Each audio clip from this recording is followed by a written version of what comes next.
Tavian Rook had spent years convincing himself that broken families could still function if everyone followed the rules. And for a long time, it seemed as though his arrangement with his former partner, Elira Dane, was proof of that belief. A fragile but steady truce built on equal time, equal money, and an unspoken agreement that their children's needs would always come before pride or bitterness. They were young when they separated, still trying to understand who they were as individuals, yet they managed to split responsibilities evenly, sharing school runs, doctor visits, birthdays, and expenses with almost clinical fairness. And Tavian truly believed that nothing could shake that balance. That illusion shattered when Elira abruptly demanded child support despite their identical income and shared custody. And when Tavian pressed for an explanation, she hid behind vague answers that made no sense, her words carefully chosen to avoid revealing the real reason, which only deepened his unease and made him feel as though something corrosive was spreading beneath the surface of their once civil partnership.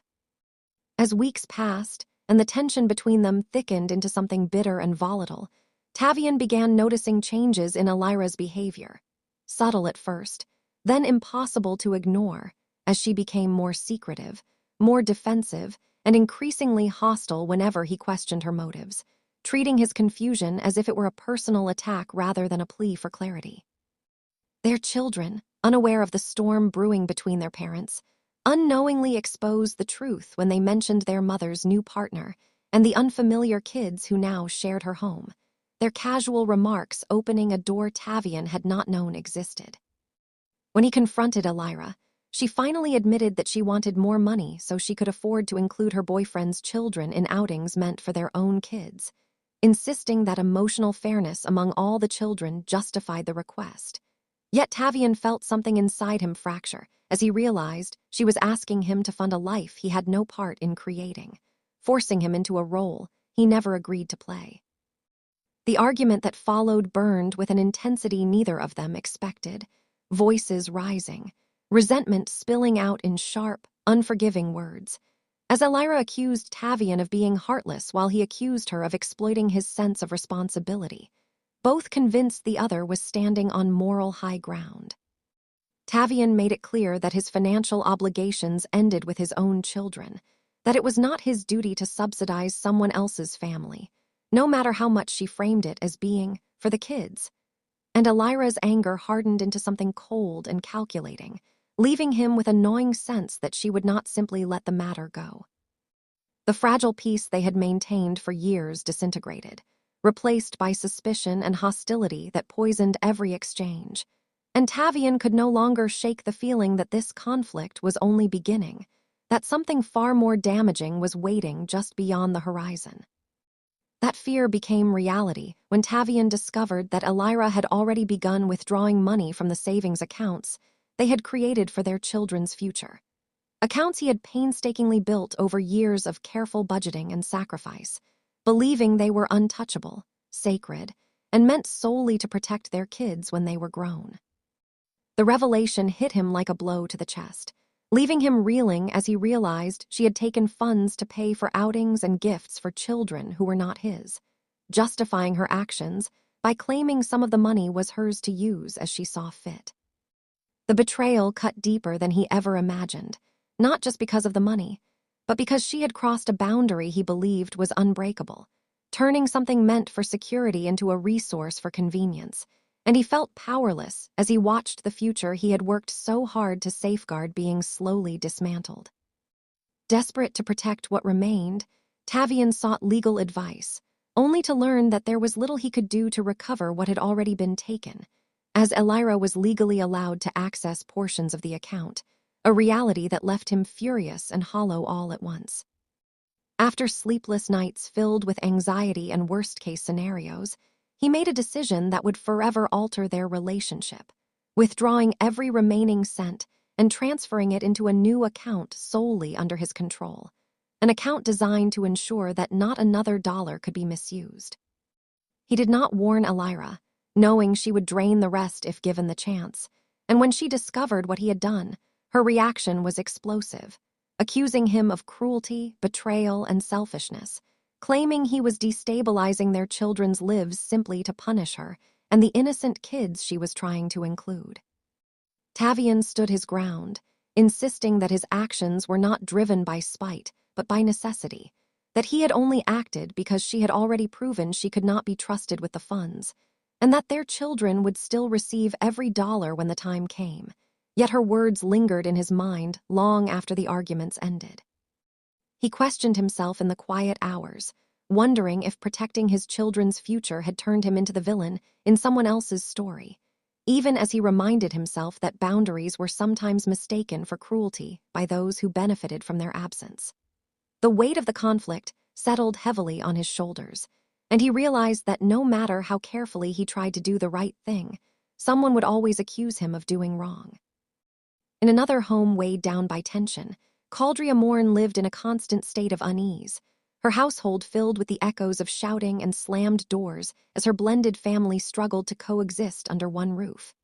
Her daughter, Selene, had always had her own room, a small sanctuary that represented safety and stability, while her husband's daughters, Vexa and Lyran, shared a room that had become a battleground of resentment and rivalry. Their fights were relentless, fueled by jealousy and a pattern of theft and destruction that no amount of replacement could fix, and despite Caldria's efforts to intervene, her husband, Orion, refused to confront the root of the problem, choosing instead to avoid conflict and pretend it would resolve itself over time. When Orion suggested moving Vexa into Selene's room as a solution to separate the fighting sisters, Caldria felt a surge of protective fury, knowing that this would only shift the problem onto her own child, forcing Selene to sacrifice her sense of safety for a problem she did not create.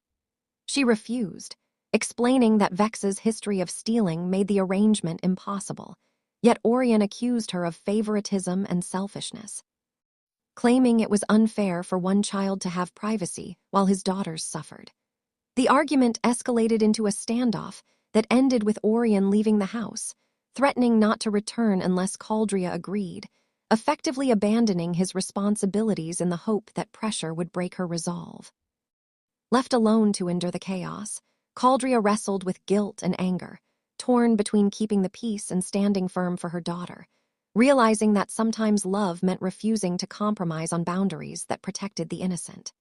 She watched the cycle of conflict continue, understanding that no room rearrangement could fix a behavior that was never addressed, and she feared that giving in would only teach her children that their comfort was expendable. The weight of the decision pressed heavily on her, yet she remained resolute, knowing that protecting her child's safe space was a hill worth standing on, no matter how painful the consequences. Across state lines, in a house filled with too many voices and too little privacy, Neria Saul and her husband, Joran Vale, struggled to balance compassion with exhaustion after allowing Joran's sister, Phaedra, and her 3 young children to move in during a financial crisis. Neria wanted to be kind, remembering her own upbringing shaped by hardship, but the constant noise, mess, and disrespect eroded her patience, leaving her longing for the quiet life she once shared with her husband. When her teenage siblings planned a long-awaited visit, she arranged trips to theme parks they had never experienced, unaware that her joy would ignite resentment that would test every boundary she had left. When Phaedra learned of the plans and realized her children were not included, her disappointment quickly transformed into anger, accusing Neria of favoritism and cruelty, spreading her frustration to other family members until pressure mounted from all sides. Neria tried to explain that managing 3 small children in crowded parks would turn a joyful reunion into a stressful ordeal, that the age difference made the experience fundamentally different, yet her words were dismissed as excuses. The guilt weighed heavily on her, but she recognized the dangerous line between generosity and obligation, understanding that kindness should never become a debt that could be endlessly collected. Neria lay awake long after the arguments faded into uneasy silence, staring at the ceiling as the weight of everyone else's expectations pressed down on her chest, realizing that no matter how much she gave, there would always be someone demanding more, someone ready to accuse her of cruelty the moment she tried to protect her own peace. She thought about how easily help had transformed into entitlement, how quickly gratitude had been replaced by resentment, and how dangerous it was to allow guilt to dictate her boundaries, especially when those boundaries were the only thing standing between her and complete emotional exhaustion. In that quiet moment, she accepted that saying no did not make her heartless, that choosing herself and her family did not mean she lacked compassion, and that sometimes the bravest thing a person could do was refuse to carry burdens that were never theirs to bear. Far away in a modest rental filled with the echoes of uncertainty, Isaldmar found herself confronting a future that felt frighteningly unstable, trapped between love and fear, as she navigated a relationship built on years of shared history, but weakened by a lack of security. Her partner, Selim Price, had been her constant for nearly a decade, and together they had welcomed 2 children into the world, believing they were building something unbreakable. Yet when discussions about purchasing a home arose, a painful truth surfaced that shattered her sense of safety. Selim insisted the house would be solely in his name, because the money came from an inheritance, dismissing Isald's contributions and sacrifices as irrelevant, and the words reopened old wounds she had tried desperately to forget. She could still see her clothes scattered outside in the cold night air from a past argument, hear Selim's voice reminding her that she lived under his family's roof and could be removed whenever he chose. And although he later apologized, that moment had embedded itself in her memory like a warning scar. Now, as he refused to put her name on the mortgage, that same fear resurfaced, reminding her how easily stability could vanish when power was unbalanced, and she felt her heart harden with resolve. She told him she would not move into a home where she had no legal protection, even if it meant risking the relationship she had invested her life in, because she could no longer pretend love alone was enough to guarantee safety. Selim accused her of mistrust and ingratitude, framing her need for security as an attack on his integrity. But Isald knew that trust without protection was a fragile illusion, easily shattered in moments of anger or desperation. She thought of the years she had devoted to raising their children, the career opportunities she had set aside, and the financial dependence that left her vulnerable, and she realized she could not ignore those realities any longer. Though others urged her to leave, she felt trapped by circumstance, yet determined not to surrender her dignity, recognizing that her worth was not measured by how much she endured, but by how fiercely she protected herself. The tension between them thickened into a suffocating silence, filled with unspoken fears and unresolved resentment, as Isald questioned whether the life she had built was strong enough to withstand the truth now laid bare before her. She loved Selim deeply, yet she could not escape the feeling that love without equality was a fragile foundation, one that could crumble without warning, leaving her and her children exposed. In that realization, she found a quiet strength, an understanding that security was not a luxury but a necessity, and that demanding it did not make her unreasonable, only human. Meanwhile, Tavian's world remained heavy with unresolved conflict, each interaction with Elira laced with hostility and suspicion, as if every word carried the potential to ignite another argument. He watched his children laugh and play, unaware of the battles being fought behind closed doors, and he promised himself that no matter how bitter things became, he would shield them from the consequences of adult mistakes. The money he protected was more than currency. It was a symbol of hope, of the future he wanted for them, and he refused to let guilt or manipulation erode that purpose. Caldria, too, stood firm in her decision, refusing to allow fear or emotional blackmail to dictate her choices, even as the house echoed with unresolved tension. She knew that protecting Seleni's safe space was not selfish, but necessary, and that shifting the burden onto an innocent child would only deepen the wounds already present in their family. Each day she remained steadfast, her resolve strengthened by the knowledge that boundaries were acts of love, not cruelty. Neria continued to hold her ground, learning to live with the discomfort of disappointing others while rediscovering her own voice, realizing that her needs mattered just as much as anyone else. She watched her siblings laugh during their visit, grateful she had not sacrificed that moment to appease expectations, and she felt a quiet peace settle within her, a reminder that choosing joy was not a betrayal of compassion.